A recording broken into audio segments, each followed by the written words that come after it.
একসময় সুখচর আজকের মতো জনবহুল নয়, বরং ছিল এক রহস্যময় নিস্তব্ধ জনপদ। চারিদিকে ঘন তুতের জঙ্গল, যেখানে দিনের আলোও ঠিকমতো ঢুকতে সাহস পেত না। মানুষের আনাগোনাও ছিল খুবই কম, আর সন্ধ্যা নামলেই যেন প্রকৃতি নিজেই স্তব্ধ হয়ে যেত। স্থানীয়দের বিশ্বাস ছিল এই জঙ্গলে গভীরে এমন কিছু আছে যা চোখে দেখা যায় না, কিন্তু অনুভবেও কষ্ট হয়ে ওঠে। এই নিস্তব্ধতার মাঝেই একদিন উদ্যোগ নিলেন রাজা রাধাকান্ত দেব বাহাদুর।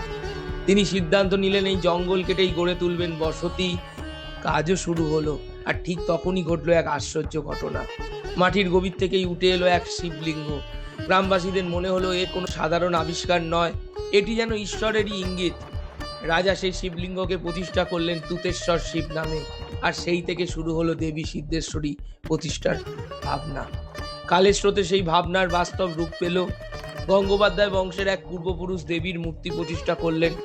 পরে 1901 সালে হেমাঙ্গিনী দেবী শ্রী শ্রী সিদ্ধেশ্বরী কালীমাতার প্রস্তর মূর্তি প্রতিষ্ঠা করেন। সময়ের সাথে সাথে আরও নবীকরণ ঘটে। 1917 সালে ভক্ত গোপালচন্দ্র দে ও তার পত্নী বিনোদিনী দাসী দেবীকে নতুনভাবে প্রতিষ্ঠা করলেন আরও সুসজ্জিত রূপে। আজও সেই মন্দিরে প্রবেশ করলে এক অদ্ভুত অনুভূতি জেগে ওঠে। কষ্টি পাথরের গাঢ় কৃষ্ণবর্ণ কালী মূর্তি, আর তার পদতলে শ্বেত পাথরের অর্ধশায়িত শিব। এই দৃশ্য যেন শক্তি ও শিবের চিরন্তন মিলনের প্রতীক হয়ে দাঁড়িয়ে আছে। মনে হয় সময় এখানে থমকে গেছে, আর দেবীর উপস্থিতি আজও ঠিক ততটাই জীবন্ত। লোকমুখে শোনা যায় এই সিদ্ধপীঠে বহু সাধক তাদের সাধনার ফল লাভ করেছেন। কারো রোগ মুক্তি, কারো জীবনের সংকট দূর হওয়া, আবার কেউ পেয়েছেন মানসিক শান্তি। এইসব অলৌকিক অভিজ্ঞতার গল্প আজও ছড়িয়ে আছে চারিদিকে। মন্দির চত্বর যেন এক অদৃশ্য অজানা কাহিনীর নীরব সাক্ষী। গ্রামবাসীদের আন্তরিকতায় ধীরে ধীরে গড়ে উঠেছে মন্দিরের পরিসর, প্রশস্ত চাতাল, নাট মন্দির, ভক্তদের সমাগমের জন্য নানা ব্যবস্থা। 1944 সাল থেকে শুরু হওয়া বারোয়ারি দুর্গাপুজো আজও এই অঞ্চলের গর্ব হয়ে আছে। সুখচরের ইতিহাসও কম প্রাচীন নয়। মধ্যযুগীয় সাহিত্যে এর উল্লেখ পাওয়া যায়।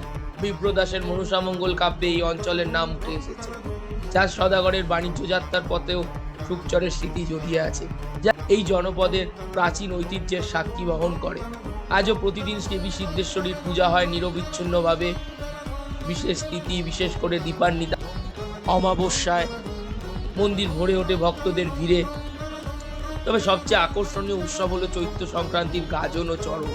সুখচরের এই প্রাচীন মন্দির আজও তার ইতিহাসকে বুকে আগলে রেখেছে, নীরবে ও অথচ দৃঢ় বিশ্বাসে। মনে হয় সবকিছুর ঊর্ধ্বে একটাই সত্য ধ্বনিত হয়, মা আছেন, মা দেখেন, মা রক্ষা করেন।